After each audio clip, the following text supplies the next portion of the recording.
So how are you today, Justine? Good, thank you. So my name is Peter. I'm going to be your occupational therapist today. So before we actually get into anything, I just want to first ask you, have you actually ever seen occupational therapists work before? Have you ever been involved with one? No. No? Never?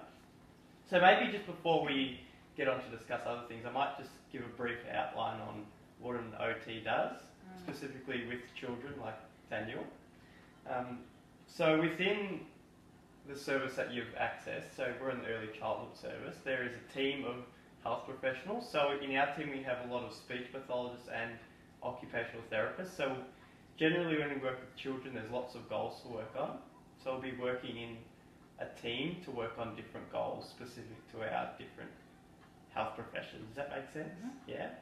So specifically what an OT would do in this sort of setting with children is we want to really look at the activities that a child would be doing at their age. So for children it would be activities ranging from sleeping, eating, all the way down to playing. So we'll be looking at everything that they do during the day, how they occupy their time. And also with our service we really do try to make sure we involve parents as much as possible, because like we always say, the experts on children are always the parents. Mm-hmm. We don't have nowhere near as much knowledge on your child as you would.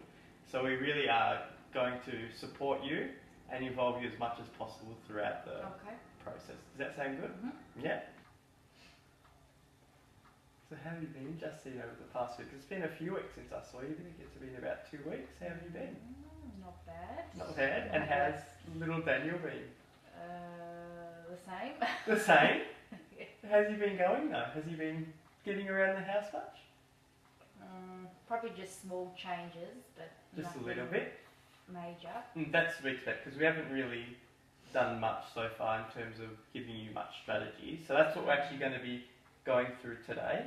So one of the goals you had down in our previous session was that you'd like for Danny to engage in a bit more play and to maybe start to progress his movement a bit, because right now he's currently just started to crawl. That was correct, wasn't it? And he's struggling to pull himself up. So I think before we get on to any strategies that I can give you or that we'll sort of discuss together, I'll be sort of just giving you a brief outline on play, how it's sort of important for children of Daniel's age, or any child really, because as an occupational therapist, play is probably one of the biggest things that a child would do. So that would be one of the key things that we're going to be looking to work on, because play has that many different aspects in terms of how beneficial it is for children. It helps them with their movement, with their social skills, with their problem solving. There's numerous benefits. So just before I get on to it, maybe I could just ask about how you feel Daniel is playing right now and how much you get involved in your play with Daniel around the house. Well, he's only crawling, so he's not walking around, or he can't pick himself up, so he hasn't obviously progressed in anything else. Sometimes he'll play with a few blocks and he enjoys playing with soft toys as well. I'm trying to interact with him, but whether it's doing anything. Do you find that when you interact with him a bit more, that he feeds off you a bit more and gets a bit more playful? I think so. Yeah? So that's one thing that you could usually use as a benefit. So using yourself as a sort of tool to help him play a bit more, because a lot of the stuff in play is the child really feeds off the parent. So if the parent is really playful and engages in play with that energetic sort of side, not over the top, then they really do learn those skills a lot more.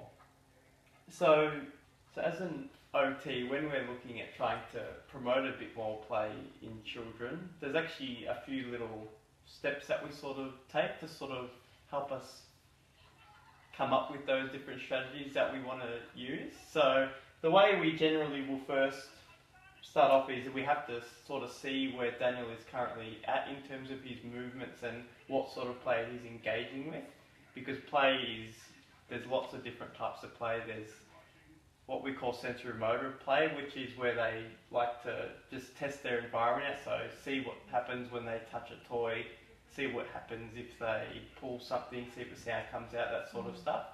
And then as they grow a bit older, they generally change their play into a bit more pretend play, where they pretend maybe a pen is a snake. So the play might change throughout time. So we're going to be looking at play in that sense, and we're trying to hopefully see where Daniel is currently at, and hopefully we can use some strategies to progress him a bit further. And as he progresses in his play, we're sort of hoping that his movement should actually be improving as well, because hopefully we can use play as a way to sort of engage him to move a bit more around his environment. So that's what we'll be doing first. I'll be probably working with you to just get a look at how Daniel is currently playing, and then we'll probably be discussing different ways that we could potentially provide more opportunities to play in case he needs a few more opportunities, and how you could potentially help him do that. So that could be...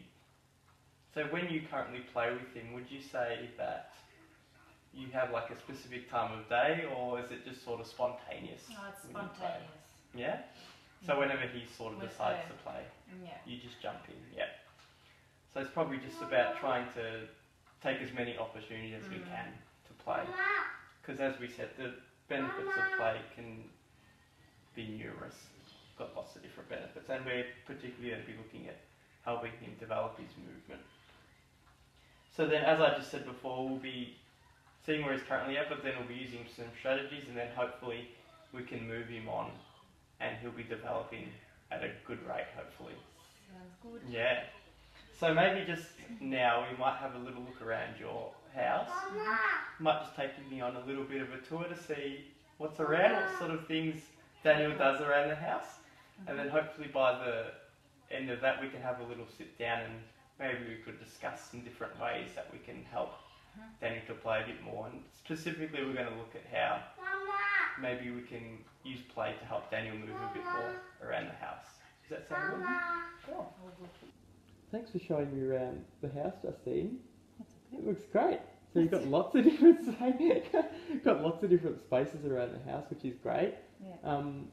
So in terms of the home environment, where would Daniel typically be usually during the day when he's playing or anything really? What sort of things is he doing? Well, this is where he's normally at, so he'll sit himself here on this rug. Yeah. And I can watch him here as well, so this is the living area, so he's here. Yeah. So we'll get the toys out. And also saw the bedroom. Would he spend any time maybe in his bedroom playing with toys or anything like that? Not really. He prefers to stay on the rug. On the rug here? Yeah. So this is where he feels more comfortable. More comfortable. Okay. Yeah. Yeah. So when he is playing around in this space, does he have like maybe, or just in any space, does he have like a favourite toy or any specific type of toy that he he likes to play playing with the blocks. With the blocks, yeah. But then he's into trains, so he likes looking at the wheels, so he'll play with the wheels. Okay. And he's been pushing it around. Yeah. Yeah. So when he pushes it around, is he on his belly when he's doing it, and he just pushes like that? Yeah. Yeah. He is. He just sort of leans forward a little bit. Perfect. That's And probably maybe kind of goes along with it, maybe. Yes, that's probably even a good way to get him to move as well, because that helps him get the idea of moving around. So how would you feel about now if we sort of discuss different ways that maybe we could sort of make this play space sort of promote a bit more play in Daniel and sort of exploration? Does that sound good? Yeah? Well, that's what we want, yeah. Exactly, yeah. So I think with children generally his age, they like to explore a lot. That gets a lot of their interest in moving a lot, because that's what we really want to get at the end of the day, isn't it? We want to try to get him to move a bit more. So I think what we can try and do is how would you feel about us sort of tinkering around with a few things and seeing how you feel about it? Yeah? So with children around Daniel's age, when they're crawling a lot, one way that we could maybe get him to crawl a bit more is maybe instead of putting all of the toys into the middle here, So is this how you would sort of set it? How would you actually set out a play space for him? So when he's playing, are all the toys generally in one spot in the middle, or? No, normally I'll put it just to the side Okay. somewhere, and you can have all this space. All the open free. space. Yeah. Yeah.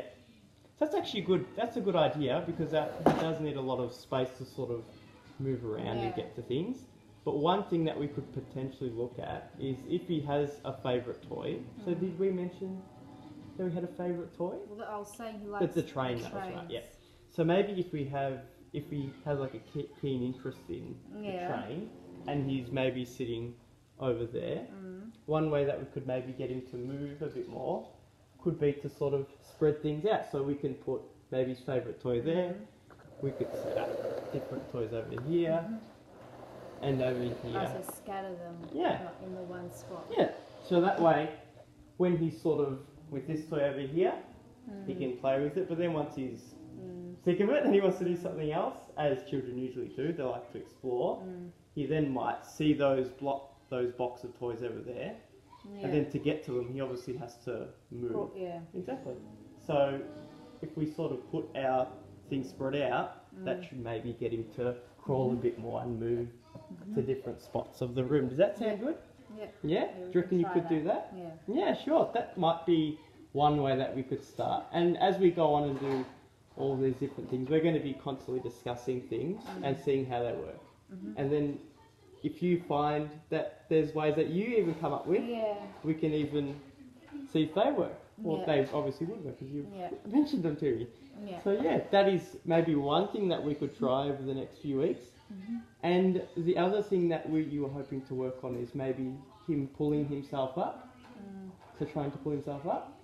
So using that same sort of idea of sort of changing where things are, we might use Daniel's favourite toy again, his train.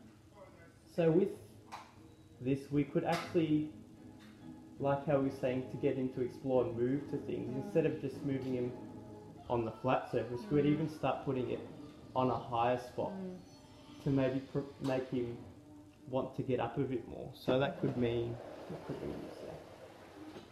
maybe if you put his toy on the top of the box or something like that. That way, if he's over here, he'll have to still crawl, which is what we're trying to do a bit more, but now he has to actually lift himself up and get it. So if he's having particular problems with things that are really high, you can even just go a bit lower. So maybe could you think of any other lower spots maybe than that? Where could we, what do you think? Lower than that? Yeah. Do you think you could get that? Or would that be a bit tricky for him? What do you think? We could put blocks. Put different blocks. Make like a little platform. So that's really low. So that's just sort of the idea. So he probably would be able to get to that level right now, would you think? Well, you'd think so. Yeah. You'd think so. So he'd manage to pull himself up and get his toy. So I mean, maybe if he wants it, he'll go and get it. Yeah. So maybe then, if we want to try and step it up, we could then even go the next height up. So what would you think to maybe put up? Then there's the couches. But that's double the height. That's a tricky one, isn't it? So maybe this table. Maybe the table. The table. So if we put it on top of the table, and then he has to go over and get it, and since it's a bit higher, it might give him a bit more of a challenge. So he might struggle a bit at first because it's probably a big difference in height, but it's just all about helping him do that. So if he's able to do that without much help, that's fine. But we probably do want to start moving him up to different heights so we can gradually get him up and up. So if that just means maybe you supporting him to get up, that's great as well. Yeah. Because the end goal is that we really just want him to reach up higher. Yeah. And then as we go on, that should hopefully get him to start walking and balancing on two legs, which should be great. So how does that all sound? Yep, that sounds good. Yeah. It's all these little steps. So that's Should do something. yeah. So that's what we're just sort of going to be working like. So we're just going to be having a discussion, and so it's not just going to be me telling you what to do. I really want to make sure that we sort of work together as a team, because like I said before, you are the expert on Daniel. I'm not. I don't know him nearly as well as you would. Yeah, well, because I'm with him every day, 24/7. Exactly. So I'm really going to work with you Yeah. to sort of come up with different strategies. And as I said before, if there's anything that you would like to add or anything that you tried a bit differently to what maybe we've tried today, we can just bring that up next time we meet, or we can even shoot me an email and we can have a chat about that. Okay. Because we really want to make sure that we're working together so we can get Daniel reaching those goals that we have. Okay. Sounds good. Sounds good? Yeah. Perfect. Well, thank you for having me in your home. Thanks. And